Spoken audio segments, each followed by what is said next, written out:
Welcome back to Little Snickers, baby. I'm Mike Rainey. I'm here with my best buddy in the world, Cal Donjala. What's up, my little chippy? You got a birthday this week, Cal? Yeah, man. Happy birthday. Thank you, buddy. Dude, I got to give you your birthday sucks. 36 of them this year. I'm only sucking 36 and then I'm leaving. So I won't need that money. Many. Jake Matera, how are you, friend? Hey, yo. You got birthday coming up? You need suck? September 5th. Day Mother Teresa died. Oh, no way. Yeah. Damn. Man, that was Happy a bummer birthday in of a heaven. birthday. If you're there.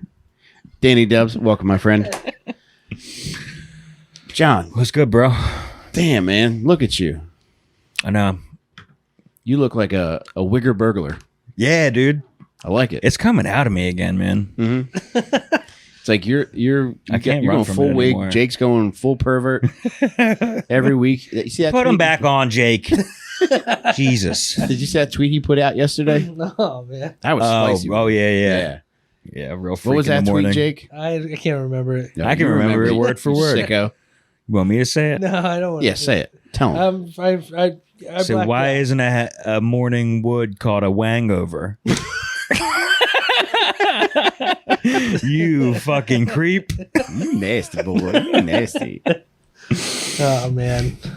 John, man, I heard some fucked up shit about one of the Jokers this past week. Oh, man, do I really want to know this? I don't know. Do you Can I wanna take hear a this? guess? You did hint at it on Dad Meet. Okay. You said one of them's a real dick, a real diva. Now, let me preface this by saying that I have this on good authority from someone who had an all-access pass to one of the Joker cruises. And it's someone who I trust. Even All though, access, like even though I met him for the first time Thursday night. I don't know why, but I trust him. Yeah, seems like a good guy. If he was trying to hit, I wouldn't make him wear a condom. That's how much I trust this. Damn, that's what's up. It all points to Murr. Who? Murr was apparently very gracious with fans. Ooh. Oh no, is it Q?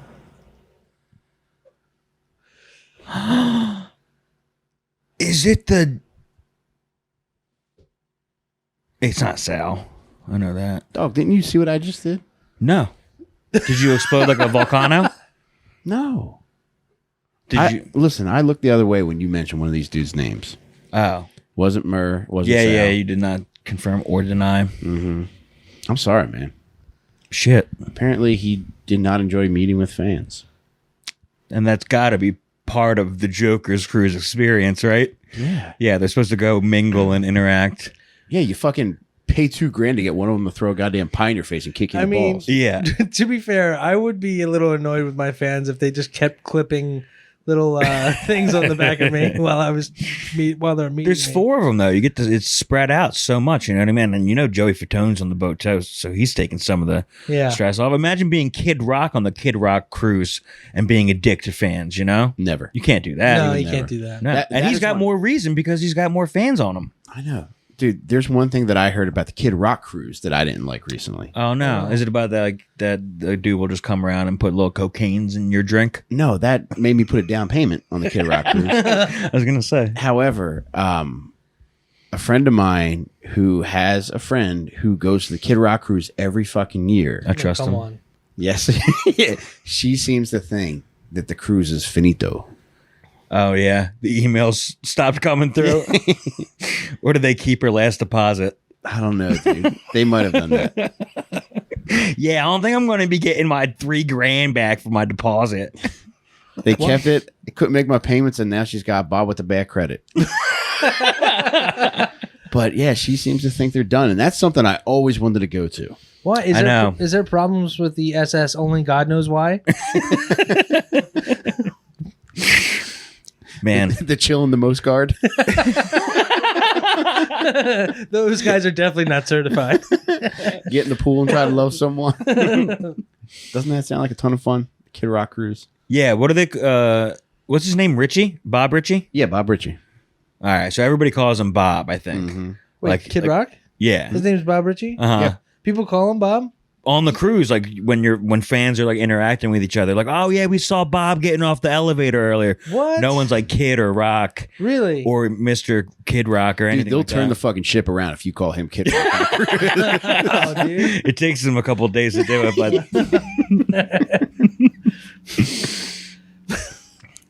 I heard all the buoys are the size of Joe C. So just always remember him.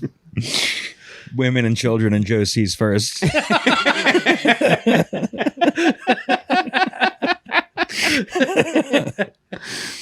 Nah, that short son of a bitch never get to see one of those crews, did he? No. No, he set his sails a long time ago. I did get to see him. He is the sky captain, though. Oh. He's in heaven. I know he is, but They have him in the crow's nest. Scare birds away. You did get to see Joe C in person? I did see Joe C in person. Wouldn't it be great if his ghost haunted the ship? Oh my god! Just Just paying another midget to wear a Joe C mask. at 3 a.m. You hear all the waist level cabinets slamming shut. You see ripples in the baby pool. Nobody's in there. Yeah. All the chairs were moved, but nothing on top of the tables were touched. Man, well, that's a bummer of news. Hopefully, he was going through something personal and was just not in a good mood that trip. Well, dude, to that point, the article that I read that made me want to go on the Kid Rock cruise was a Rolling Stone article from maybe 10 years ago. And they spoke about how Kid Rock was desperately trying not to do cocaine on this cruise. Everybody has cocaine man. on this Yeah. boat. Yeah. It's a cocaine They boat. probably bring it for him. You know what I mean? Oh, no doubt. Yeah. Oh, yeah. Home remedies. Just imagine being like, I'm just trying not to do coke this year. You go on a cruise of people who are just trying to shove coke up your nose. Yeah, I'm trying not to do coke. Meanwhile, you're telling this to fucking 600 women who got UTIs at Sturgis. You have any idea how much it costs for that? I would just be Had to guessing, be over a G, right? But yeah, I'm going to say you could still look up the last Kid Rock cruise that set sail in maybe 2018. I'm going to say that you could get on that boat for $900. No way. I don't know. I'm just guessing. But It's like I think I remember not cheap, numbers. but it's not crazy. Oh, you can have fun. Under $1,000, it's not bad. You just have to stand on the deck the whole time. Yeah, that's just for standing room. Yeah. Yeah, you can sleep on the water slide Yeah. where everybody's a lifeguard. No, there's a guy that comes around and makes sure you don't fall asleep on the water slide. That's crazy. I always heard that cruises were like strict with what you brought on, like they X-ray everything. Maybe if you just kept your coke in your pocket, it's not hard to get on. doubt, yeah. Yeah. They did have a jail on the Kid Rock cruise. I imagine they have that on every fucking boat Right. that sets sail, even fucking the Hall & Oates cruise. Yeah. Yeah. Well, they did meet in a knife fight, so a lot of people try reenacting it on the top deck. Then you got to go to court at the Hall of Justice and Oates. I don't know, John. I'm It's just good. guessing, It's pretty yeah. good. All right, boys, you ready to get started Yeah, here? let me flip this coin and Flip that maybe we'll motherfucking talk coin. about this Joker a little bit more. All right, if I win the toss, we're going to talk about the Jokers more. If you win, we'll talk about a crazy murderer. And I just want to remind you, when we're finished tonight, I'm having a pizza party in your honor. Thank you. So happy birthday. I appreciate that. Thank you.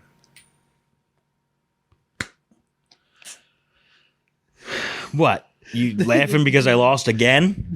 You lost again? I don't know. Can you believe it? Jeez. Mike, congrats. You won. Thank you, John. What are the odds?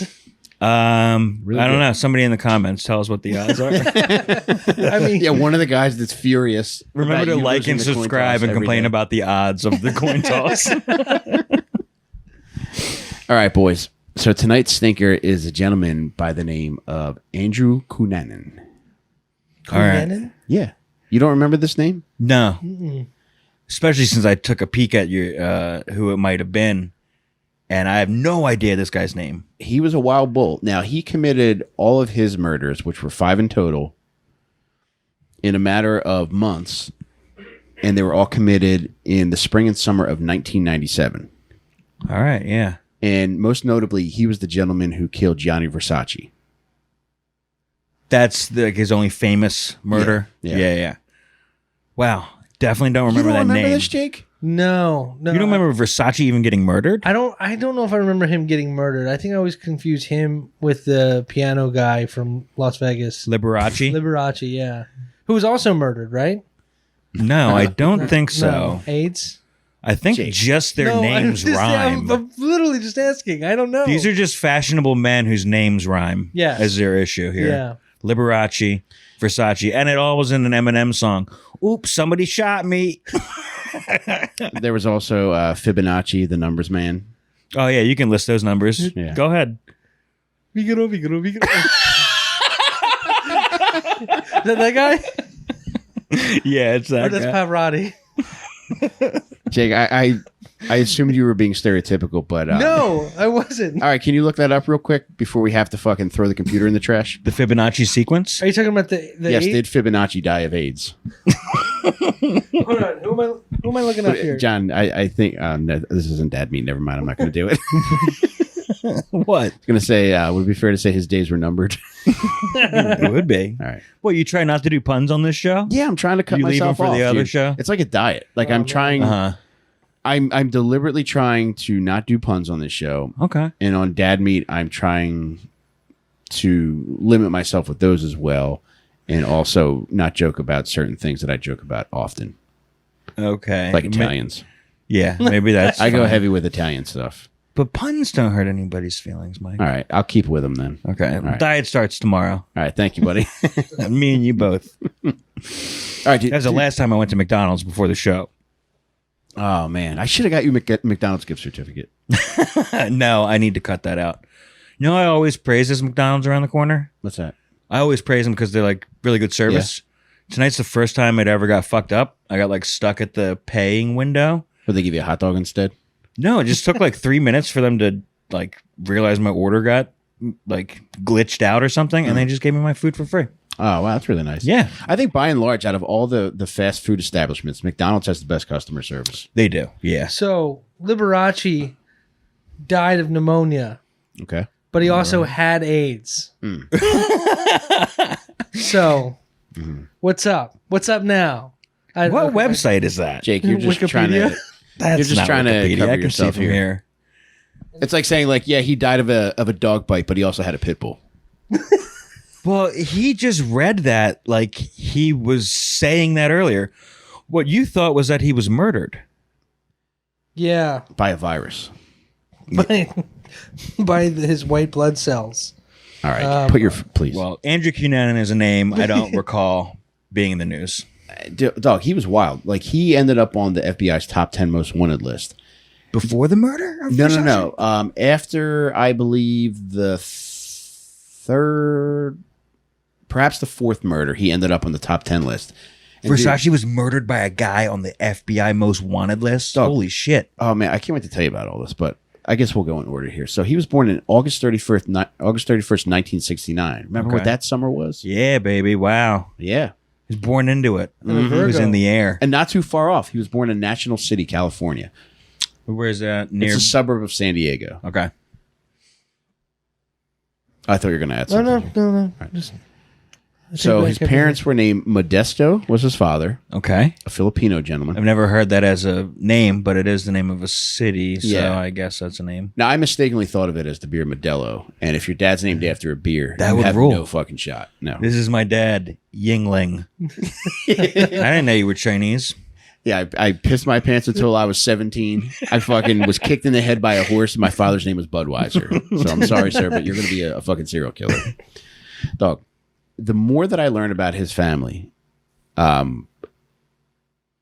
the more that I feel like it explains like virtually everything about him except the fucking spree that he went on. And that's one thing that's interesting about this too. He's what's known as a spree killer and not so much as a serial killer. How close together were they? It started in April and ended in July. All five in that All time five of them, period? yeah. Wow. So because there was technically no cooling off period, I guess he might not meet the criteria for serial killer. That's a real term? Yeah, cooling off. Cooling period. So it off has to be period? like you murder somebody and then you go about your day-to-day life. And then you go take 10 time deep out. breaths and look at the moon for a while. Yeah. Look at him. He knows what he did. Get back in here. Dude. Eat your dinner. Okay, why don't you go cool off before you become a spree killer, you fucking psycho? Yeah, you already got one technical. You don't want a second one. Wow. These serial killers have PTO. I had no idea. But dude, there was so much fucked up shit. There was a the book that I used for reference for this was called Vulgar Favors by a woman named Maureen Orth. And she also wrote a really great Vanity Fair article about the case. I suggest reading both. But in the book... How long's the article? Yeah, the book's like 600 pages. We talking over 2,000 words, this article? Yeah, I would say it'll take you close to an hour to read. Is it in newsprint columns? I'll fucking read it to you. Yeah, dude. It's easier to read if it's in newsprint columns. Your eyes dart back and forth faster. Okay. All right, I'll remember that. Dog, there's so much fucked up information about this. Just about the parents. And in one of the first chapters of the book, she's speaking to Andrew Cunanan's mother, Mary Ann, just asking her about different aspects of his childhood. And one aspect that just weighed heavily into his lifestyle was that he was gay. And the author asked the mom, when did you know he was gay? And she said, she flat out says, from birth, stupid. Dude, I've seen gay babies. I have too. Yeah, there's just some gay babies that are fucking, they don't need any social influence. They're That's gay. true, man. When I think the telltale sign is like when you try to make a gay baby crawl, they'll just bust it down. What race are the Cunanans? Well, the mom's Italian and the dad's Filipino. Okay, Modesto Filipino. That ain't a Filipino name. Can't be. I don't know. So I don't know where he got that from. However, he's a Filipino gentleman, and he was a Navy man, and that's like the mom became enamored with him, and it was just he was a petty officer. So she fell for his spiel. He's a very, very gifted speaker. Like I haven't heard him speak, but reading his written words, like he's got his shit together. Once he left the Navy, he decided he wanted to change the way that he was perceived. The family, they didn't really have much. So when he left the Navy, I think he did like 20 years or whatever it was. So he was able to retire with full pension. He went to school. He got a master's degree in business and became a stockbroker. And it was very important to him that he was perceived differently, but more importantly, that Andrew was, because Andrew was the youngest of four. And each of the kids were treated differently. He had two sisters and a brother, and they were all older. So I think at this point, when the dad started to have a little bit of money, he wanted to put all his fucking chips on Andrew, like growing up to be like who he wanted him to be. Yeah. And by all accounts, like he was a fucking really gifted kid. He was tested for his IQ. He tested at 147. Choo. Dog. That's one higher than me. Have you ever been tested for IQ? I took like an online one, but who knows if that's even the computer remotely. shut down because how fucking stupid you're a dickhead. They said it was the lowest score ever. Fuck you. I'm smart with that kind of shit. I know you are. I was in college too, taking Adderall probably. Was in the middle of a logic class. Did I drop out of logic? No, I dropped out of linguistics. Oh, that's an illogical decision, John. You go to class one late day. You get there late because you went to the wrong building. The fucking dickhead professor's going to call on you while you're still sweaty from skateboarding there. Yeah, I'm never coming back to this fucking class. Fucking dickhead. Jake, you ever have your IQ tested? I'm afraid of that number, man. I am too, yeah.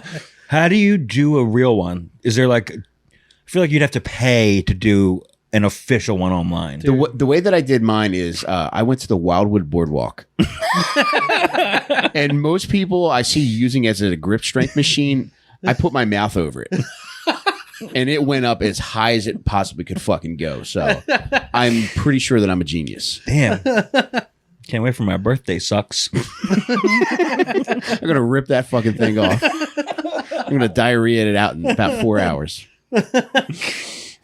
But dude, he was the dad Modesto was an abusive alcoholic. Oh man, even Dude, after so all much that? so. Yeah, I mean, like he was a seemingly successful guy. Was career-wise getting his shit together, but he was an absolute fucking dickhead towards the mom. And so much so that like she said that he would hit her for speaking too much in his eyes. Damn. Wouldn't even hit her with a "shut the fuck up." Yeah, I mean, is that what you would lead with? That's my closer. That's all I got. Instead of saying goodnight to your wife, that's what you go up to the steps with. Good night, honey. Shut the fuck up. Shut the fuck up. Then you snap your fingers for the dog to follow you. But dude, the dad is still an interesting character. Even after, I'll flat out tell you, Andrew Cunanan ended up killing himself. In jail? No. Maybe I should save this. Well, but dude, okay, I forget. Let me throw this out there. Okay. Damn, what is this, a Quentin Tarantino movie? But I have to tell you this because for this to make sense, I have to tell you this. Okay. So Andrew Cunanan ends up killing himself before the police can capture him. Okay. The dad is still trying to score a book and movie deal based upon his son's life. Currently. While also currently a part of a cult. Dude. Whoa, all right. The dad sounds like a bigger piece of shit than the son. I don't know. That's pretty rad stuff in my eyes. Wait till you hear about, you're going to think he's even better now. Wait till you hear about what he's going to do with the money, which he projects into 9 figures that this story would be worth. Can I make a prediction? Yes. Does he want to buy his entire all ACG gear and dress in all black? He does not. Now we're talking. He has spent a good portion of his life in the Philippines trying to dig up a rumored $55 billion in gold bullion that the Japanese left there during World War II. Oh my God. So in his mind, if he had the money from this book and movie deal, he would be able to He would be able to afford a shovel? the machinery, the backhoes. Yeah. And some trusty workers. I think we send him a shovel and a DVD copy of the movie Hole starring Shia LaBeouf. And he can get his Stanley Yelnats ass out there himself to start digging. But dude, it was very important for him to raise Andrew Cunanan in the way that he wished he was raised. Yeah. And he said as soon as he raised his fucking serial killer, spree killer. He does, dude. And it was like some of the shit where it's just like, all right, I guess that could be beneficial, but you got to let these fucking kids unwind. So as soon as he was able to read, he threw this book at him and demanded that he learn everything that was in this book. It was written by a woman named Amy Vanderbilt, and it was an etiquette book. I like that. All right, man. I pray that your fucking dick gets burned off in a fire. And that you never have kids to raise them in this way, John. Why is his dick so flammable? What's so Probably wrong? for me sucking it so good, dude. I'm giving him his 36th birthday sucks. Dog. I'm holding you that. What's wrong with knowing to start from the outside with your silverware? Or to fucking keep your elbows off the table? Because it leads to you murdering fashion moguls. Yeah. I don't think all these serial killers had manners. All right, raise your kid the way you want to, and I guarantee you in fucking 25 years, we're going to hear about him shooting up fucking Randy Wrangler. So go ahead, dude. By all means, raise him that way. Yeah. All right. But dude, he fucking he made him read an etiquette book, and by age 7, Andrew Cunanan had read the Bible front to back. Dude, I feel like this is another common thread we're finding is like a etiquette and self-help kind of thing. Well, maybe this is the first etiquette we've come across, but like it still feels like very similar to Dale Carnegie. And Jake, to that point, would you mind doing the rest of the podcast with this book on your head? I've been meaning to say something to you about your posture. Yes. Go ahead, John. Is this the book? Is this one of the research books for this? No, this week? is just one about Chinatown. Okay, I would read the cover, but I don't know how to read. I'm all for finishing school etiquette. I think it goes a long way. Mm-hmm. All right. I'll take your word for it, John. So they were able to move when his mom, Mary Ann, when her father died, he left her a significant amount of money. Damn, how many zeros? I don't know precisely. However, they were able to buy a house that was in the close to 6-figure range. And this was in the early 80s. Yeah. So you could get a fucking That's a fucking McMansion down there. Yeah, even though the dad was a stockbroker and had built himself up to have this noble career, I guess, he still wasn't making a ton of cash. So they were still living in a rough area. The mom was planning on leaving Modesto But when she got this dough, he was able to break her down and get her to fucking buy a house in fucking, where the fuck was this house? In Modesto. It wasn't in Modesto. No. This story's about to get fucking confusing. No. They bought it in Bonita, California, which was a much nicer area. Still around the same southern. Still around San Diego. San Diego, yeah. So they were able to move into this house, and now this lady's fucking locked into this fucking mortgage with this motherfucker. While they're there, they also choose to enroll Andrew in this school called the Bishop School, which is a prep school. So now they're really fucking, this motherfucker's going to be refined as fuck coming out of this bitch. Yeah. That's in La Jolla, California, which is a much nicer area. Yeah, oh, yeah. Very nice area. Before he gets to high school, I found a very funny story about this. In 8th grade, like, he's prim and proper. He's always dressed to the fucking nines as a child. Right. And, I mean, he could have been that way without the etiquette lessons. You know what I mean? It's not like he was going to be a sloppy gay guy. Yeah. I mean, you know, the gay kid was always going to probably be pretty well put together. I would assume so, yes. Gay kids are just better etiquette. They are. Yeah. Now, a couple funny things that I found out about him as a child was that when he would go to other children's birthday parties, he would routinely ask if they had Perrier. Amazing. Damn it, I'm drinking a Perrier right now. You high-class bitch. Jake, have you ever gone to finishing school, Jake? No. Have you ever even gone to starting school? Fluffing school. But, dude, in addition to that, at the 8th grade Halloween party, he dressed as Prince Charles and had his best friend dressed as Princess Diana. A female best friend? Yes. A fag hag? Oh, I shouldn't say that. What the fuck, dude? I'm sorry. You know what?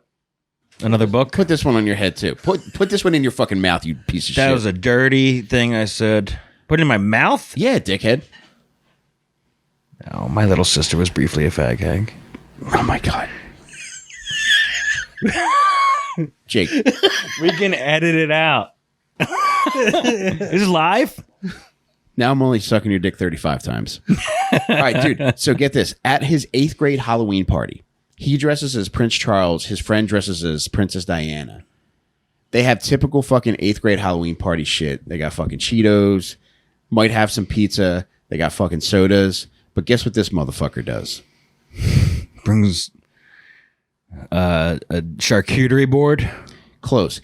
He arranges for his mother to bring lobster for he and his friend dressed as Prince Diana. Oh my God, just for the two of them? Just for the two of them. That's fucking hilarious. It is very funny. That is so funny, dude, to be dressed up like royalty and not let anyone eat your lobster. Like all Can you bring me the lobster? But you have to come dressed as one of those guards with the hats.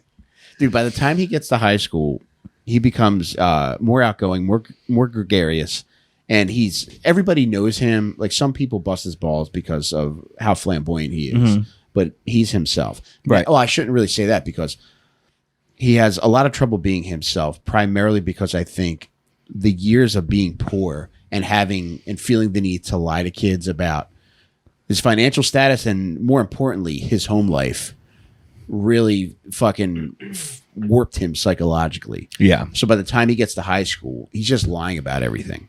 Is he in theater? I'm going to assume yes. So he's lying about fucking everything. And in addition to that, this was kind of funny too. He walks around high school with a teddy bear all the time. Oh my God. Some of the funnier lies that I found out about him was that he would lie about owning parking lots, owning a plantation in the Philippines. Personally or his family? Him. Dude, as a child. As like a sophomore in high school. Dude, being like, even as a fucking child liar, his lies were very fucking childlike and funny. He would tell classmates in grade school that he owned stock in Wrigley's chewing gum and Coca-Cola. that's amazing. Pretty good kid lies. Yeah. And dude, Also unfact checkable at that age. nobody point in has time, any shot at finding yeah. out whether that's true or not. He would also tell his classmates that he summers in Europe, Jesus Christ. which is a fucking tough sell because you can't leave the fucking house to ride your bike. You're just sitting inside sweating your fucking balls off all summer, trying to make kids believe that you're in Italy. Just dressed like Prince Charles. Like, I'm not Andrew. Can't even go get a fucking soda at the Woolworth counter after you fucking say a lie like that. Pardon me, do you have any Perrier? My favorite lie that he ends up telling later in life was that he's close friends with Phoebe from Friends. Whoa. That's as an adult, though. Yeah. Yeah. Holy shit. It's a confirmed lie. It's not like he had an interaction once. No, dude, so much of this. Well, it's funny you bring that up because there's a rumored interaction with him and Versace in 1990. Really? One guy substantiates it, but I don't know if he just associates with other liars or not.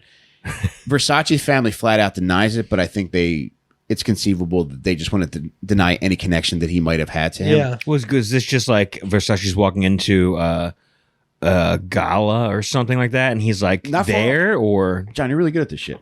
So in 1990, detective. actually, we're going to get to that in a second because we're pretty close to that. So in addition to the Phoebe, the plantation, and the parking lot lies, in high school, he starts to make money as a gigolo. Jake, you know a thing of a tour about that. Yes, I do. a Perrier bottle just popped. Dude, he starts making money and he targets wealthier older men. Gigolo actually has sex. Like sugar daddy stuff. Okay. So yeah, he will have It's sex not with like them in the exchange for goods. male madam of John's No, of male prostitutes. It's more like, I'll provide these sexual services for you. And in Gotcha. exchange, I want some kind of goods out of the deal. Like, here your birthday sucks, and you don't have to prove that it's your birthday. You motherfucker. Jake, find out if it's truly his birthday or not. Call his mom up right now. It's my 4th birthday this year. Tell her to send you a picture of her holding up his birth certificate. Like when chicks want to get verified on Reddit for gangbangs. Actually, have her do one of Is that those a too. thing? Yeah. Should I download the Reddit Wait, app? hold on. What do you do? We have to talk about this for a second. All right. So to prove that you're not spamming Let me write this a down. pornographic group, people are often asked to be verified. Remember how in olden times you used to pose with a picture of yourself holding up today's paper? Yeah. Well, that was like for ransom. Yeah. Well, Yeah. they parlayed ransom to porn. So now it's like you have to hold up a sign with like your username and the subreddit that you're submitting to prove to people that you're legit. But That you're having sex on camera? you can Photoshop that. Like, I can help anyone Photoshop that. Jake, don't fucking ruin this for me. Can you help me do it tonight? Yeah. Can I come to your home and you can give me a lesson? Like how you phrase that. Can you teach me a lesson tonight? He's gonna put a stack of jugs on your fucking head. But dude, in high school he becomes a gigolo and he starts making cash that way. So he's basically trying to find ways to make his lies come to fruition. So if he has these things which back up him saying, I own this, I have this, I have this, it helps him kind of convey that lifestyle to the people around him. He's voted, before he graduates high school, he's voted least likely to be forgotten. That's not a superlative I've ever heard. Dude. Least likely to be And forgotten. boy, did he make that true. He was probably in charge of the yearbook committee. He graduates in 1987, and right after graduation, he enrolls at University of California, San Diego, to major in history.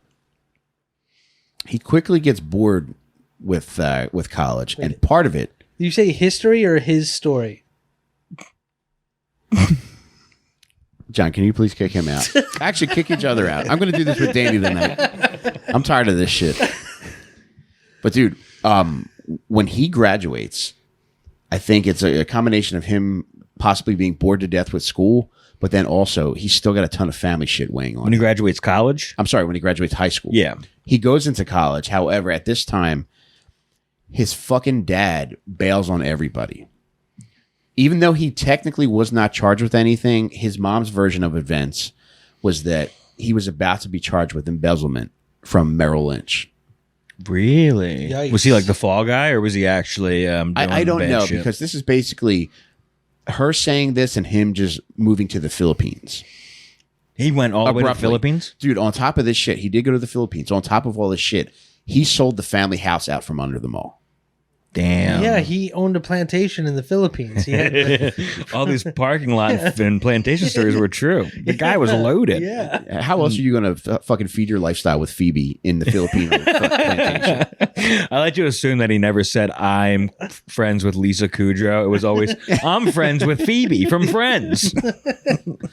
Yeah, she brings the cat down and everything, man. It's really a nice time. During this time, he has a vicious argument with his mom. Tensions are running high. He comes out to her as gay, and this might have something to do with it. She's a she's a Catholic, so I don't think she's really on board with him being gay. Yeah. During this argument, he throws her into a wall and dislocates her shoulder. Yikes. Yeah, very fucked up. After that, I don't know that he had contact with his mom again. He ends up moving to San Francisco with two friends. And during his time in San Francisco, he ends up selling drugs to maintain his lifestyle. What kind of drugs? Opiates, cocaine, and marijuana. Dang. So we would be friends. One-stop shop. Yeah. During this time, he also takes up a bunch of different pseudonyms. He goes by De Silva. And my favorite other nickname was Lieutenant Commander Andy Cummings. Amanda Cummins. I need Amanda Cummings.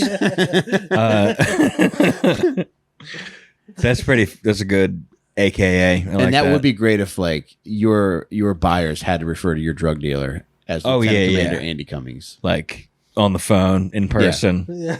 Salute you before they get in and out of the car. All right, so he's in San Francisco for a few years. And in 1990, again, one guy substantiates this. And this is the guy that was mentioned in the Vulgar Favors book that I mentioned earlier. He claims that this is true. So Cunanan's version of events is that while in San Francisco, he meets Versace at a party. Now, Johnny Versace is in San Francisco because he's outfitting the San Francisco Orchestra with their wardrobe for whatever they're doing at that time period. God, it's like, could you imagine Carpaccio, I think the name of the thing was that they were doing. I believe that is a raw meat dish. But I could be wrong. Okay, I could be wrong too, but I think that's it. I mean, don't they all just wear like a black dress and a tuxedo? Yeah. But I mean, Yeah, but a designer But yeah, fucking if tuxedo. Versace's willing to do this shit, Yeah. it's like, yeah, you gotta, because every fucking dickhead's probably like shuffling into the theater, be like, all right, we're gonna see a bunch of fucking old dildos and tuxedos. That's the thing. Then you go in and it's just like, oh god, Dang, Imagine them just tuxedos like is some, good. fat, balding French horn player getting fitted by Versace. That's insane. I know. It is weird to custom fit, 50 to 75 People with no social skills. autistic fucking savants. Now, dude, Andrew Cunanan's version of this meeting Versace really made me chuckle because he says Versace introduced himself and he's like, "Hello, I'm Johnny Versace," and Cunanan says that he replied, "Yeah, and I'm Coco Chanel." That's funny. That is pretty funny. That's the guy who substantiates it. He says is that's not. how it went down. No, the guy that substantiates it says that he was just walking down a street in San Francisco and a limo pulls over. The window rolls down and it's Cunanan in there with Versace and a guy who was a wealthy San Franciscan socialite. His last name is DeWilt. I don't remember his first name. Was there any record of Andrew Cunanan talking about that instance? I haven't found any. Okay. But this guy says that the window rolled down and Cunanan just wanted to shoot the shit with him. Yeah. And just casually mentioned like, "Oh, this is my friend Johnny Versace." Yeah. So the guy was just like, "Holy fucking shit." They were doing the fucking Dumb and Dumber opening bit. Taking turns sticking their fucking head out the limo window. It's okay. I'm a gigolo. Nothing significant happens until 1995, which is where he meets one of his boyfriends named David Madsen. He's a San Francisco architect, and they're together for about a year, and then eventually David Madsen breaks off the relationship because he says he just was getting increasingly bad vibes from him. Cunanan ends up doing something very funny at a party being hosted by David Madsen a little while later, It's hosted by David Madsen and his new boyfriend. And at this party, Cunanan sets a table on fire just to bring attention to himself. Jesus Christ! He when he was he Bobcat Goldthwait on Leno? Yeah, Conan. Yeah, right. Or was it Leno? Everything was on Leno in like Retribution for Letterman, right? Yeah. Yeah. Great clip. Great reason to get banned for life. Just imagine like, can I get some water, please? Still sitting there. Just the coffee mug full of water to use.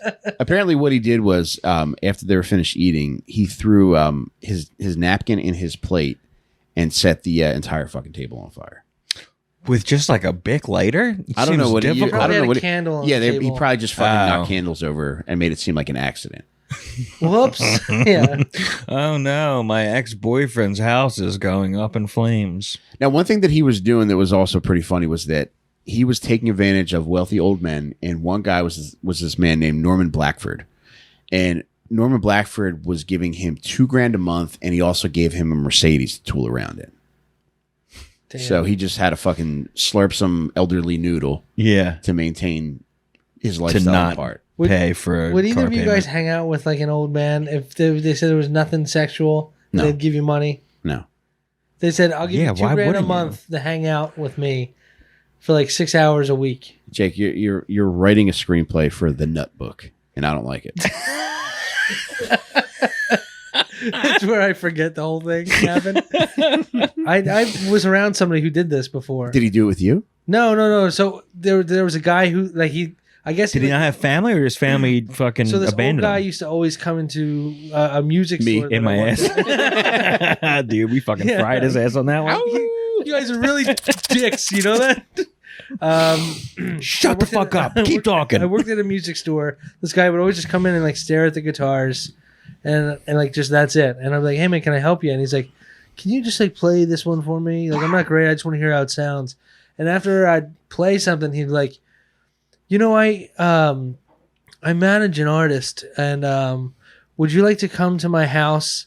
I think you could, like, I like the way you play, and you guys could really, like, work together, and maybe we can record an album. I'm dead serious. This happened. And then he was like, you know what? Let me hear it in drop key. Wow. You play? That's a good reference. That was a great reference. That's from my new. He listens to a lot of stuff in drop D. So, yeah, I guess most of those bands do a lot of drop D songs. But how did this end? So I went to the house. He went to the house. Jake sucked him off for Crazy Town tickets. Come my lady, come my lady. The dude. So there was a younger dude there, probably like 4 years older than me. And he had like the Elvis sideburns going on and everything. Like, doesn't sound like he was lonesome that night. And this old guy was like grooming him, dude. Like he was like, he's gonna be a star. And he's like, literally come by and just like brush his hair with his hand. And I was like, how's it going? You guys just working out these songs? And like you just like just sat there on the couch watching us try to work together. And if there was anything that I did that wasn't like musically. How many times? Is this just the one visit? Just this one visit, no. yeah. Jake went back for 8 more months, and that whole time he was being groomed to be thick Michael Jackson. You don't know, hold on. There was 2 meetings. First one was at a diner, though. With Delaware. Elvis sideburns? Hollywood Diner. In Delaware? Yeah. Okay. Because I worked at a music store was in... On 202? Yeah.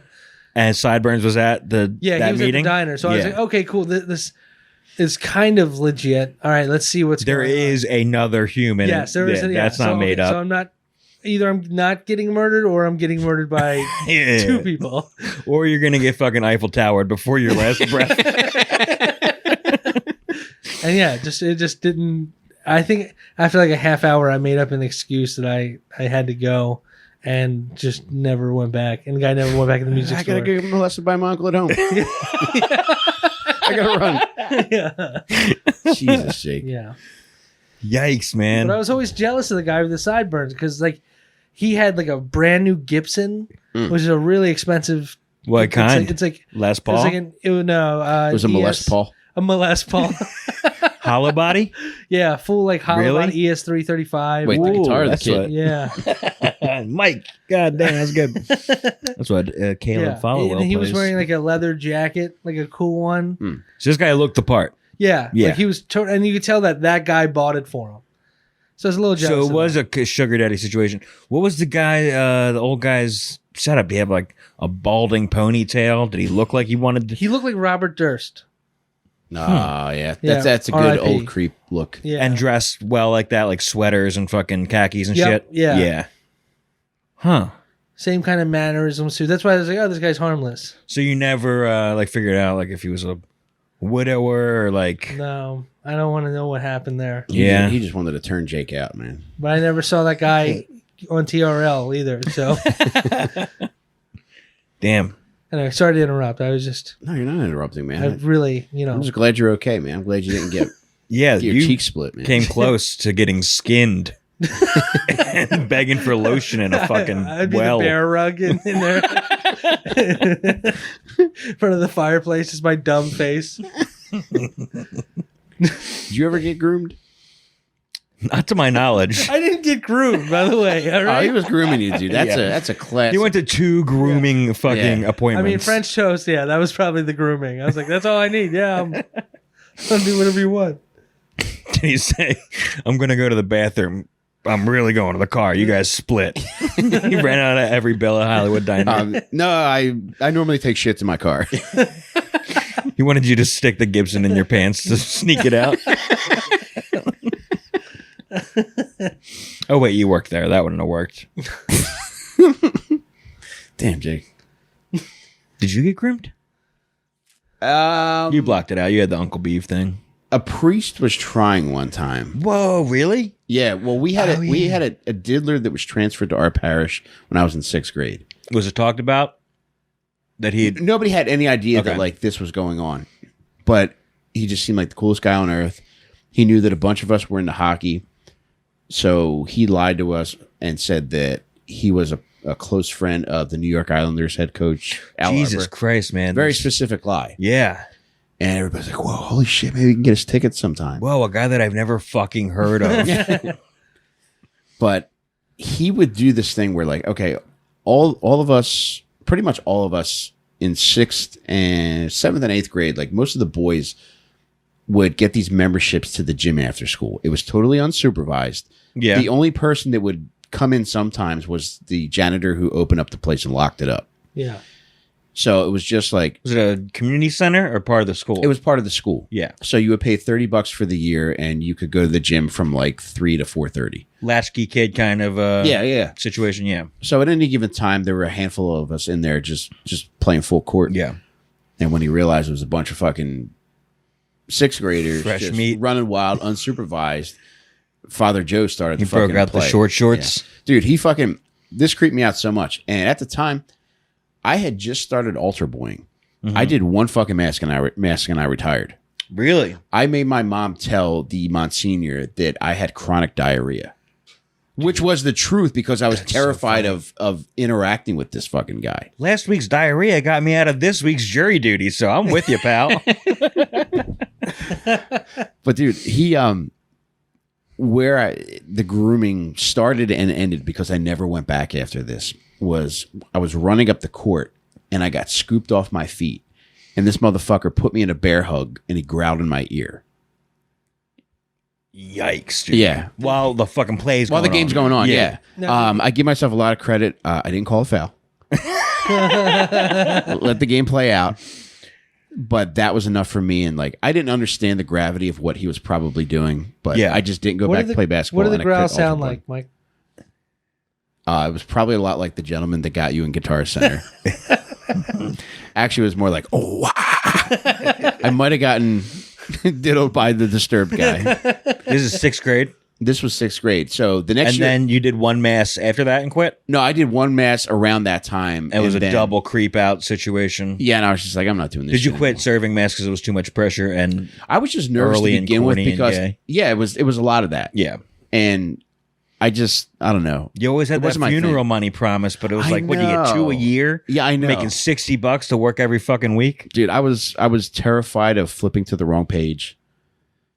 I was not cut out for the Same. lifestyle. Dude. It's like, why is this a pressure situation? Yeah, the only one thing that I wanted to do was ring the bell, but the other kid got to ring the bell, and the one mass I did, so I was like, all right, I'm not paying my dues. Fuck this shit. Oh, for one. But dude, he was gone the next year. Really? And in maybe like 2008, I saw his name in the Philly Inquirer. He became a lay teacher. I don't know if he was defrocked or left, on his own accord or what, but he was arrested for possession of child pornography after he had won Lumberton Teacher of the Year in South Jersey. As a layperson. As a lay teacher. Huh. Really a bad term for an ex-priest. I'm a lay teacher.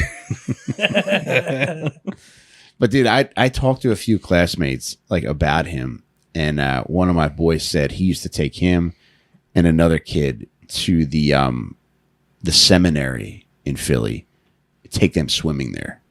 Oh shit. So I think, he was biting off more than he could chew. And I think that's probably seminary what led trips. to.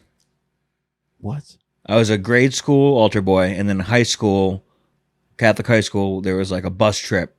And if you were like feigned interest in wanting to be a priest, you could go and you didn't have to go to school that day. So I was like, oh yeah, it's going to take the fucking bus trip to the seminary. And you just go into the old castle. And, would you have to like keep up the facade? Like, very cool. oh, wow. Yeah. My buddy got fucking caught smoking a Newport in the bus bathroom. You get to pray 6 times a day? No fucking way. Wow. You should join now. You would be a good priest. And there's no pussy here ever. Damn. Damn, I have a friend, Jake, that would be great at this. Damn, Jake, I'm on fire tonight, baby. We got a lot of lifeguards at that seminary pool, huh? A lot of college. Yeah, when they went to the seminary pool, they both became lifeguards and priests at the same time.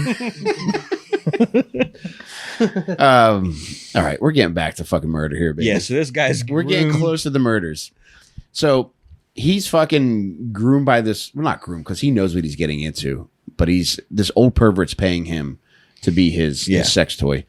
So he's giving him 2 G's a month and a fucking Mercedes. Damn, 2 G's and a fucking Mercedes. I know, dude. Especially when you're fucking. Especially when you like gay sex, Well, that's a hell of a deal, dude. Dude, at this point, he's like 26. So you're kind of getting into the territory where, like, all right, you're probably close to having adult responsibilities. And also, this is worth noting that Andrew In Cunanan. 1990, 24 G's a year, that's a good. Yeah. You got no car payment either. But, dog, if you're trying to keep up airs in regards to, like, having, like a jet setting lifestyle. Right, yeah, it's hardly going to get you anything. Yeah. All right, so eventually Norman Blackford cuts him off because he finds out that in addition to all these things that he's been giving Andrew Cunanan. Finds out he was faking orgasms. Yeah, he was just squirting mayonnaise all over the bed. What is this? And he takes out like a squeeze bottle of Hellman's. I trusted you. So he cuts him off after he finds out that Andrew Cunanan's been maxing out his credit cards. Okay. So he's been a little devil. Yeah. At that point, Andrew Cunanan's like, all right, fuck this. He's becoming disillusioned with the scene in San Francisco because he feels as though the men that he's interested in prefer younger men. Okay, so he's already at 26 at that point, and he's like, which Damn, is he's in his already mind, it's feeling like that? he's already fucking dog-eared out. So he's got to start going for the young man, right? No, so what he's going to start doing, he's like, fuck it, I'm going to go start over somewhere else. So he decides that he's leaving San Francisco for Minnesota. And he has a going away party for himself.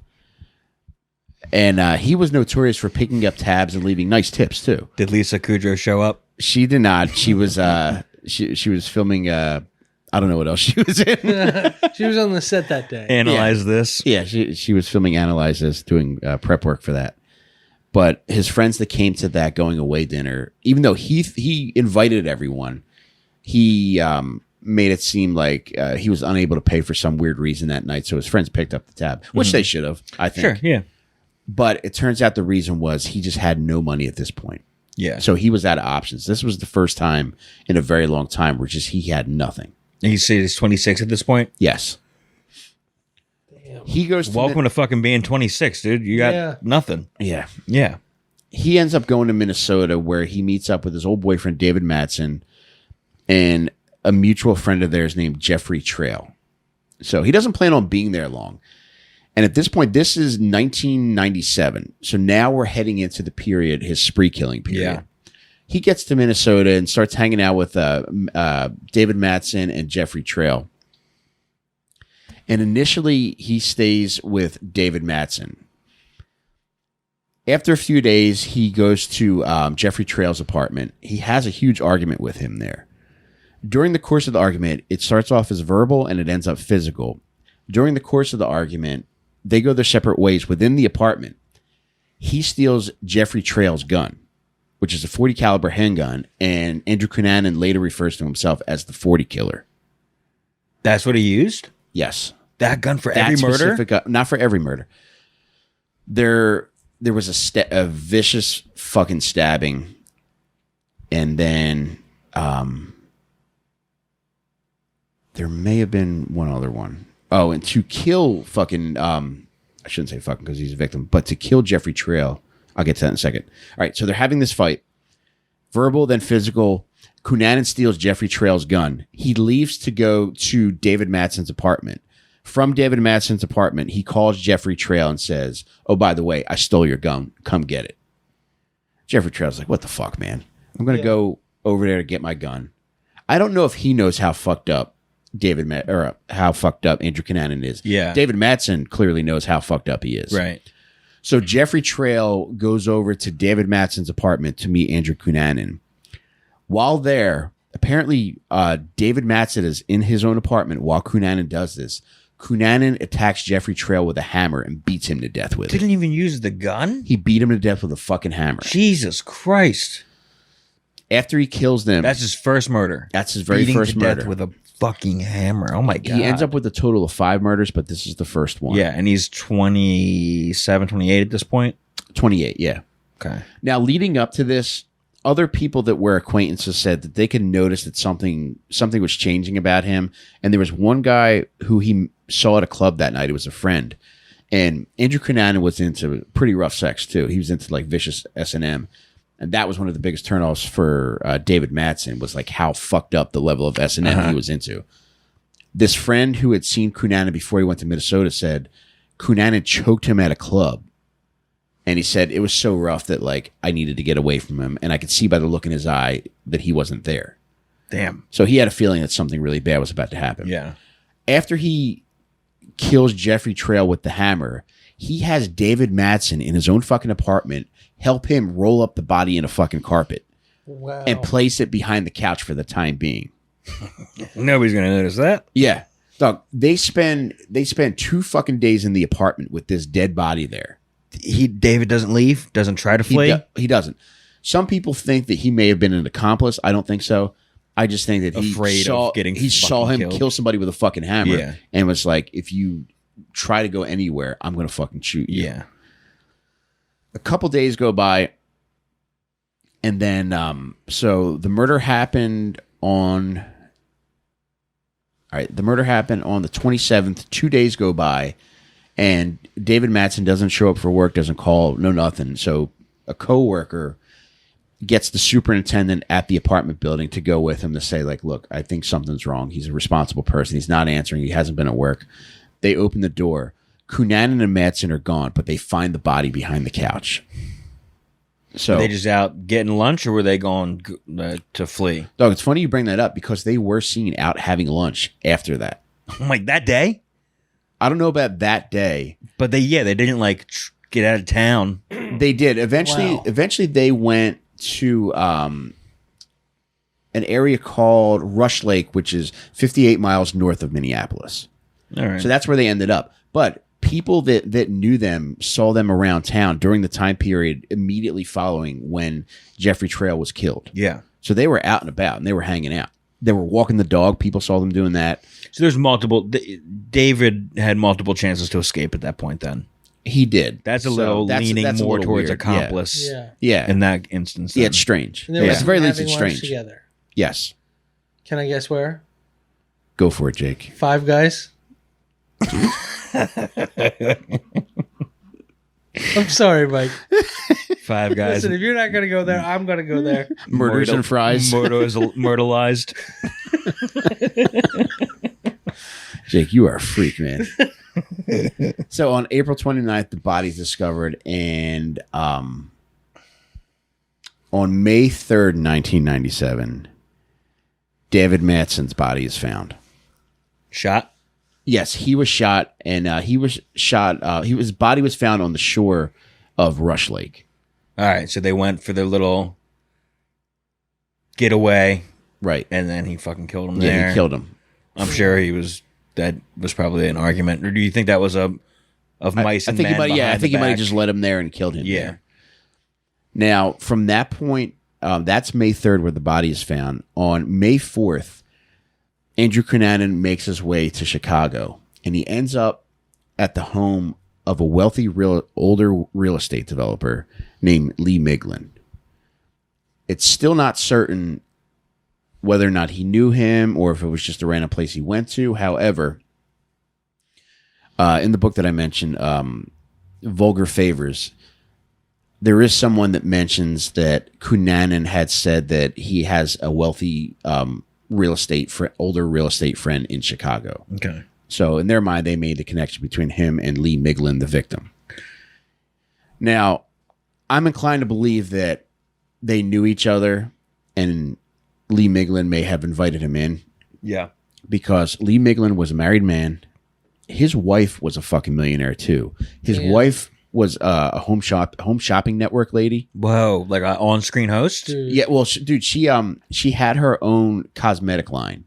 Damn. And she was on there all the time hawking it. Yeah. So she's a multi-millionaire. Fucking A. She was gone for a few days.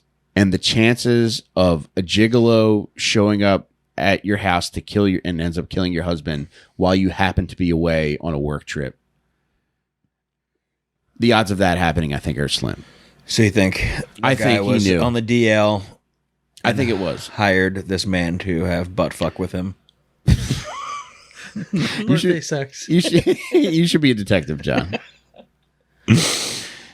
If I can fucking do drugs and detect crimes, I would do it. Dog. So Lee Miglin was a 72-year-old man, and this dude was super accomplished. Like he was responsible for a number of the buildings that make up Chicago's skyline. Damn. Wow, that's a lot of so erections. this dude.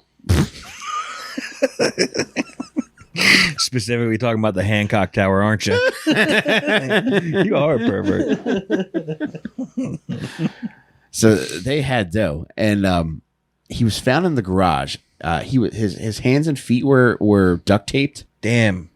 And dog, he was stabbed over 20 times with a pair of gardening shears. Oh my God. And his throat was cut with a fucking saw. Oh my Do you God. think he was trying to cut the head off? I don't know, man. Do you think it was his first time trying to garden? I'm just so bad at these things. People say I have less of a green thumb and more of a red thumb. But dog, do you think he had him like tied up trying to get money out of him, or his credit card number it's checking or conceivable, shit? But one interesting element that I read about was that his zipper was down. The old guy's like, no, I just want you to garden. I just want you to garden. So I don't fucking know. But long story short, Lee Miglin is stabbed 20 times and has his head almost fucking cut the fuck off. But he has his dick attached to his body. It's still attached, yes. Stabbed 20 times. Barely hanging on. With garden shears. Mm-hmm. I hope he was dead before his fucking neck got sawed. Seriously. That's all right, so this is like very aggressive fucking murder. Yeah, This he's is not not fucking- just shooting. But dude, it gets even more fucked up. A hammer, garden shears. Because when wild ass Marilyn Miglin gets home, she finds out there's shit disturbed in every fucking room. I don't know why I just described her as wild ass Marilyn Miglin. She's a home shopping network lady. But when I'm sticking with it, when Buck Wild Marilyn Miglin gets home, Mad Dog Miglin gets home, she finds out that this motherfucker took a bath, shaved, and didn't clean up the hair in the sink. Oh my God. And on top of that, treated himself to a fucking ham sandwich in Lee Miglin's study. God damn, didn't put the hand back in the fucking drawer either. What a dickhead. But no, the DNA doesn't matter because he's got nothing in the system, right? For them to match the DNA with. Yeah, like if he shaved and left the hairs in the sink. Oh yeah, like he didn't have a record. Yeah, there would be nothing to compare it to. Yeah. Right. So that's why he can be like sloppy like that. Mike, is there anything with who is the boyfriend whose house he tried to David Madsen? Yeah. Okay, that was the guy that he killed with the gun. Mm-hmm. Yes. Okay.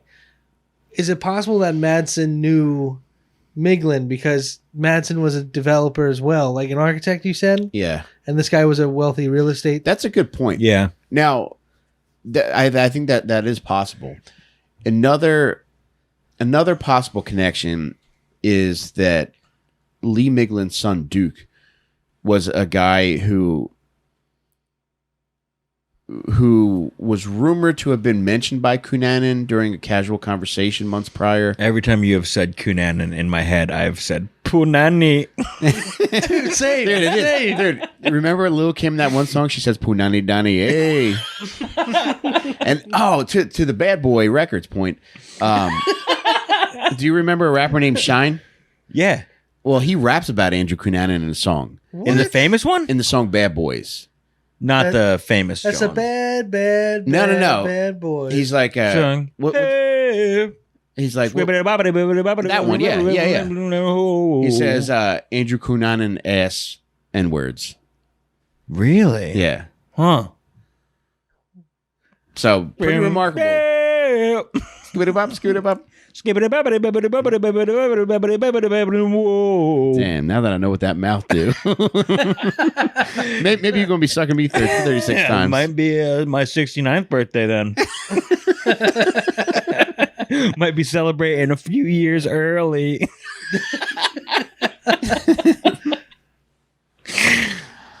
All right, so in addition to eating his ham, he steals his Lexus.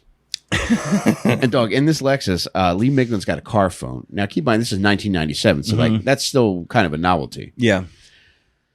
What the police are able to do is track the calls to back east, and he ends up making calls from Philadelphia. This gossiping ass motherfucker is making calls. He is, dude. While he's on a murder spree, Jesus. He's calling his boys. They're able to trace the phone calls to Philadelphia and South Jersey. Damn, he was in the fucking hood. And close to Philadelphia, he commits his next murder on May 9th. He ends up in Pennsville Township in South Jersey. Yeah. That's right over the bridge, right? Yes. Right over the Delaware Memorial, I think. Yep. And so that's 5 days later, right? Yeah, he's cruising, man. Damn. Yeah. He ends up... This is number 4. This will be number 4. Yeah. So he ends up in a cemetery, and he just wants to change the car because he knows the police are probably looking for Lee Miglin's and Lexus at this point. He pulls into a cemetery, and he sees a cemetery caretaker there, a guy by the name of William Reese. He shoots him for his truck. That's his 4th murder? It's his 4th murder. Just to get the car? He could have just fucking to take said, his fucking truck. I'll trade you straight up, brother. Yeah, it's like, I can't, a guy that's digging ditches, if you're just like, look, dude, here's $100. Oh, another. Yeah, I'm taking your car. Here's the gun. Do you want me to kill you? No. But dude, he apparently took roughly 10 G's from Lee Miglin's house, a bunch of his suits, and a gold coin that he later pawns in Miami. Wow. Because how much? I don't know how much he got for the coin. Finally found that gold bullion his dad was looking for. Ooh, man, John. That should be fucking made my day. That should be our new Joker coin. I looked into getting coins pressed. That's what they cost. To get the mint made, it's $100, and then it's like $350 per coin. Oh, or that's something great. Like that. Yeah. I would like to do that. It would be very funny. All right, just throw them. If we get T-shirts, just throw a coin in there. Oh, let's do it. Flat rate of $30. Something like that. When we start doing live shows, we can just throw them at the audience. Here's a tip, bitch. Shut the fuck up. Get out. Oh no, they're throwing them back. We're sorry. Bad night to be a AA battery or D battery night. What was that from? Simpsons? Yeah. He ends up killing William Reese, and he takes his truck and he heads down to Miami. Next stop, Miami. Yep. So this is May 12th. On June fucking.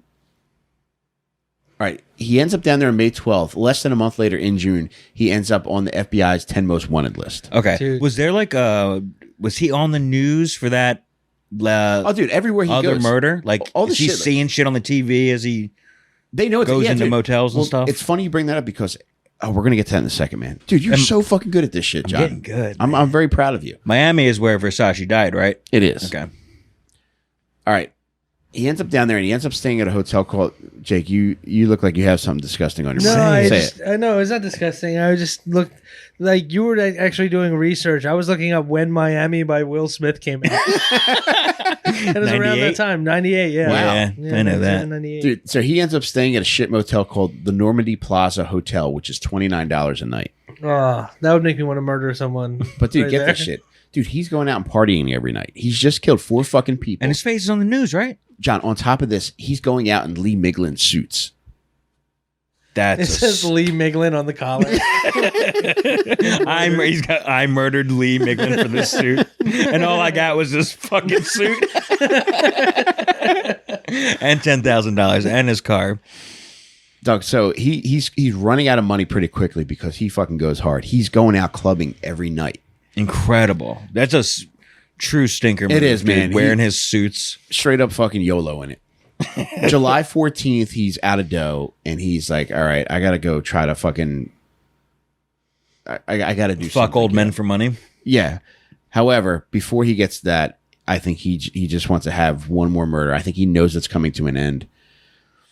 He wants to have a big one. Yeah, well, okay.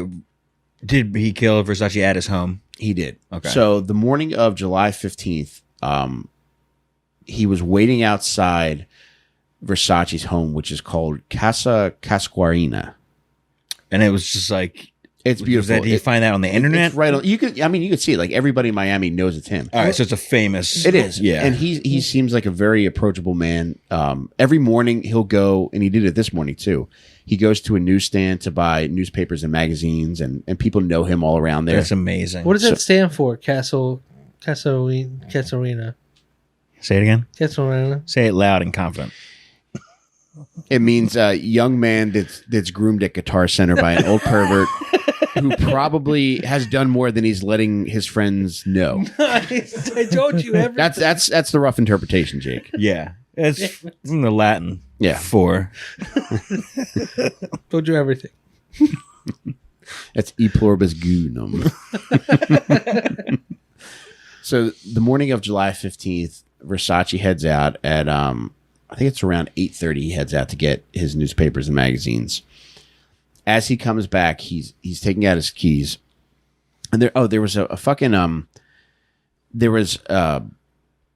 9-part fucking series called "The Assassination of Gianni Versace," put together by American Crime Story, I think it was. This Same ones was that did People recent, versus right? O.J. Simpson. Yeah, I mean it's still on Netflix. You can watch it now. It was like in the past 10 years? Yeah, 2018. Okay.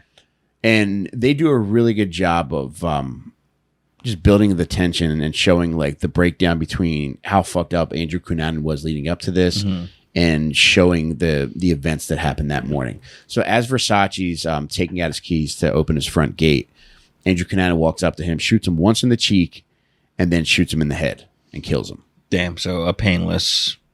Well, I mean, like, instant. Horrifying. Yeah, But, yeah.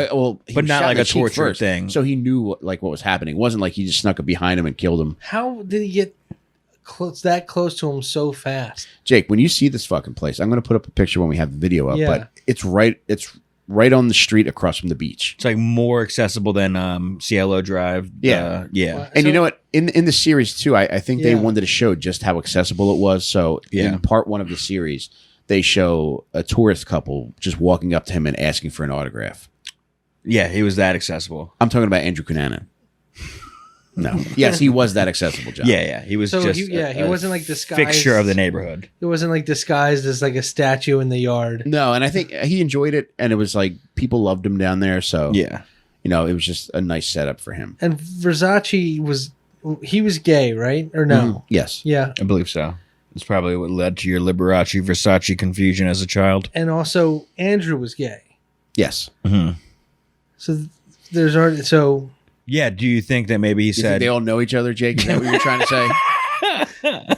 You fucking bigot. No, what I'm saying is that this is almost like eerily similar. This is like the gay John Lennon assassination, kind of. I can't imagine. wasn't that dude like a super fan though? Oh, damn, it just went right past me. Yeah, because that guy was a super fan of the Beatles. Yeah. And he just murdered him. So this is like, Did you guys see that John Hinckley is now looking for band members? Yeah. And No. guess who Jake, just hit him up. Guess who just got his electric guitar fixed, baby? I'll give him a shot. Yeah. But dude, after he shoots Versace, he takes off to the garage where he had the stolen truck of William Reese. And he's standing next to the truck and he's getting undressed. And people see this. Like it's broad daylight. Yeah. So people are watching all this. And a guy actually chases him for a while. They know he's the murderer. They do, yeah. Yeah. I mean, Was he carrying a bunch of suits back to his garage? he dropped him off to be dry cleaned. But he gets changed. And this is July 15th. And between July 15th and July 23rd, he's contacting news outlets.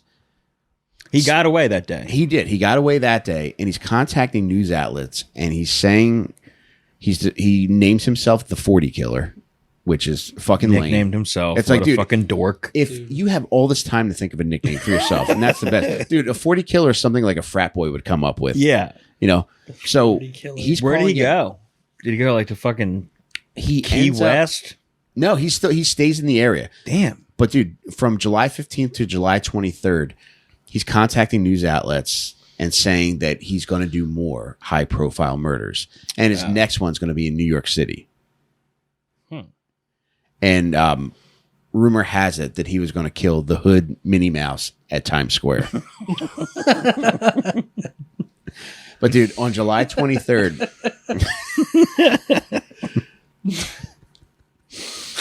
He was going to, but in front of Bubba Gum, somebody flipped the sign to stop. on July 23rd, a dude that was supposed to be house sitting comes back to a houseboat.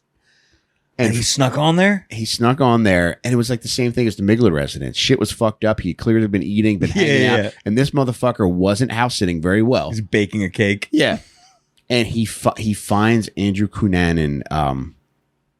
He knows that somebody's in there, and I don't think he finds the body right away, but he knows enough and knows that the manhunt's on for this fucking guy. Yeah. So he contacts authorities, and it takes police over 12 hours to go in there. They initially they throw in like a fucking smoke grenade or some shit. So he's surrounded. He is. He's He's not about getting to out. go in. Okay. That's when he killed himself. And honestly, by the time So the what were they caretaker doing? came in, like he might have Yeah. been dead by then already. Yeah, But yeah. the police come in about 12 hours later, and they see that he had killed himself in the upstairs bedroom. Shot himself? He shot himself in the face. Huh. Wild ride. Summer of 97. Goddamn. Was Yeah. he wearing one of the other guy's suits? You know what, Jake? That's a great question. You can see the picture of him dead. I'm okay. I don't need to see. Well, I'm going to show you. John, John, fucking duct tape him to that chair. I'm going to show him the Cunanan murder pic. I'm going to tape the Lemon Party pictures to his glasses. Make me two Weirdest part copies was real quick. all those suits were Armani. So yeah, no trial on this one. They should do that. They should weaken at Bernie's. People who do that. It's a rare killer that we have that doesn't make it to trial, that Yeah. kills himself. Yeah. But dude, You would think he would want the attention of the trial after like calling the news outlets and all dude, that. well, one thing that should be added is that his mom experienced profound mental illness to the point where she was hospitalized during his childhood. Uh-huh. So I wonder how mentally ill he was at this point. Yeah. Because I mean, the narcissist in him that he clearly was would probably stop and say like, "Oh fuck, like I'm going to be the man for a while." Because back in 1997, it wasn't such a fucking frenzied news cycle as it is now. Right. Like back then, like I would just be guessing, but I'm going to say like if you committed these type of crimes, you would at least have exclusive news coverage for a week or two. Right. And a better name. Yeah. The 40 killer? Yeah. Let the media work on it for a couple Dude, of I would just go by Cunanan because that's a memorable name. Yeah. Yeah, that's a good Punani one. Dani. Old man Punani Cunanan. What was your nickname for him? For the news, you would just go with his last name? Because it's cool? Yeah, I would. Cunanan Killer. That's a cool one. Cunanan the Killer. Well, yeah, what? Cunanan the Barbarian. Ooh, yeah. That's cool. What about his fucking first murder was Yeah, I almost got a guy's the head Home off. Depot killer. He used garden shears and a hammer. Yeah. He was close to a theme. Lowe's? Wait, how about the horticulturist? Yeah, we'll keep that in mind. Let's maybe think of some others. This is the fashionista calling. I have more murders. I'm gonna so- kill the guy that made Macy's. So the You're gonna love the way you horticulturist was look never brought to dead. justice. Sorry. I talked to Yeah, him. so Sorry. that's all right, buddy. But yeah, dude, from fucking April to July, all this shit happened. Yeah, that's a It's a hell prolific of a quarter. period. And he was partying the whole time. Dude, there was a guy who owned a local gay club who saw him sitting at the bar watching the news coverage of himself. And he mentioned to the bartender, he goes, there goes our gay serial killer. And they both laughed about it. Whoa. But it was him chilling there before he killed. Actually, it might have been after Versace, where he was hanging out after Versace. That's the best But I don't scene in know. the movie so far. Dog. I mean, dude, the fact like that is in the actual story, that dad does have a good shot at, would be a good story. I would. Dude, we could at least probably offer him $100 to come on this podcast. Yeah. Just You would do it. Dude, what if we offered to rent a backhoe for him for a day? Let's Patreon tier that. All right, cool. Are we big in the Philippines yet? We could look it up, man. Yeah. So is that dude still in the Philippines trying to find gold? No, That's his current? he's back in America. The cult he's in is run by someone named Claire Prophet. So I would like to look more into that. And Was there's clairvoyant already taken? so they're set up in San Diego and I think Montana. There's two separate Dude, spaces I where love Montana. oh It's a beautiful space. Would you be if you were in that In a cult? in that cult? Would you be a mountain man or a beach boy? I'd be a mountain man for sure. Yeah? Yeah. Hell yeah. dude, especially when I was younger, I could have easily gotten suckered into a cult because I had a hard time meeting women and I eventually loved drugs.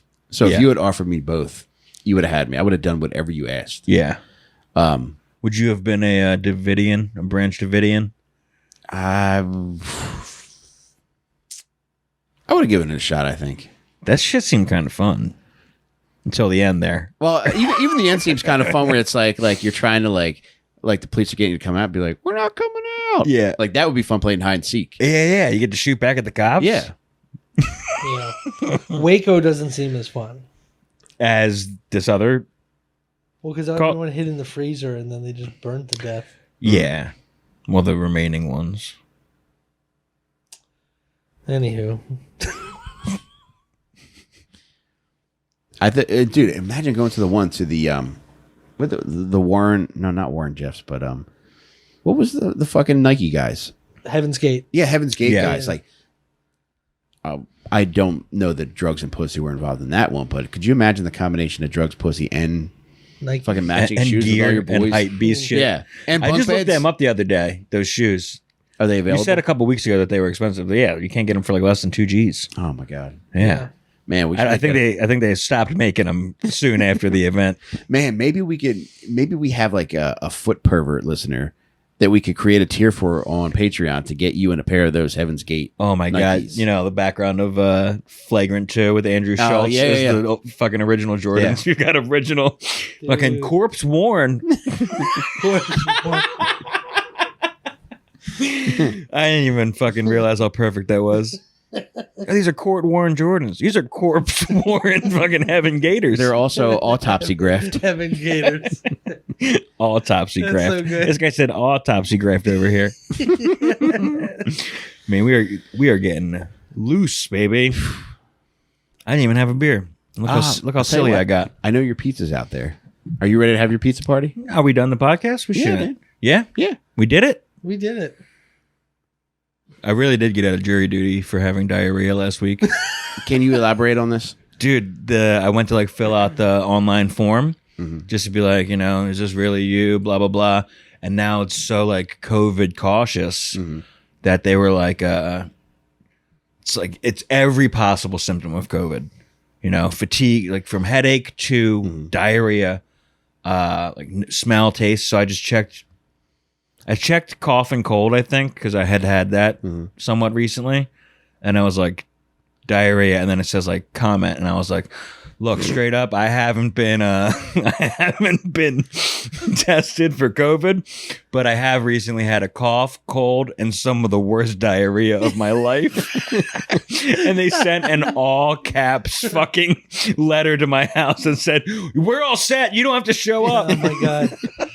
And to top it off, I went swimming with diarrhea. Yeah, I've never been allowed in a hotel pool in my whole life, but that hasn't stopped me. Was the letter addressed to juror number 2?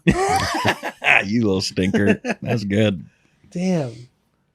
I think you would make a great juror. I've been thinking, like, what do I do to get out of it? Do they allow IPAs in the jury box? You just see them all accumulate over the course of the day. I would have been like straight up. I would have been like, I will be so angry. I will do whatever it takes to get out of here early, so I can go home and do drugs. Yeah, and I think they would be like, oh yeah, we're gonna keep you. You seem like a good fit, dude. It would be fun to be on a murder, just for the podcast. We should see if we can all three get on a murder trial. Yeah, I like that. Maybe you two are in the same county. You've got the opportunity. We've got a better chance of that happening. Yeah, I mean, I guess the easier route would be for us to commit a murder together. Yeah, that would get you into the same courtroom a little bit quicker. Unless we all witness a murder together too. That's a yeah. I have a friend. I have a friend that witnessed one. Really? Yep.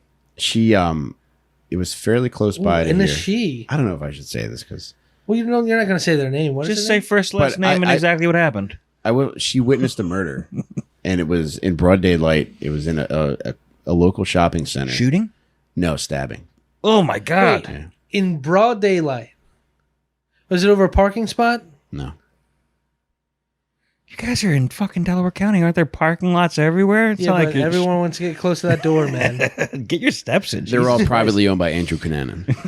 So, a lot of red tape and... Is this in the 90s, 2000s? No, it was, I would say it was in the last 10 years. 2 weeks ago. It was in the last 10 years, and you don't remember this being on the news? No, I mean, there's a lot of that. Yeah, I guess there is. Like, you don't remember this specific killing? That's... Damn. What did your friend do when they witnessed it? Did they call him? Jerked off. What kind of lady was this? Sounds like it wasn't a lady at all, Mike. Hey, it's 2020. Never mind. She was in the shopping center buying a strap-on. That would be terrifying if you're stabbing someone and you look over and somebody's beating off watching like. Can you do that into the camera, Mike? Instead of John's birthday eyes. All right, boys. I'm ready for some pizza. All right. That was a fucking good lesson. Good. Wow. Dog, and get that if you have the opportunity, get the book Vulgar Favors, and then also the miniseries, which is still on Netflix now, The Assassination of Gianni Versace. Both really fucking good. Yeah, I might start that Netflix series tonight. Yeah. The one guy, the guy that plays him is I don't remember his name, but he's one of the kids from Glee. Ah, really? Looks just like him. Really? Yeah. Huh. Kunani. I'm gonna eat your kunani. All right. Thank you for watching, guys. You're the fucking best. We'll see you next week. Thanks, y'all. Later.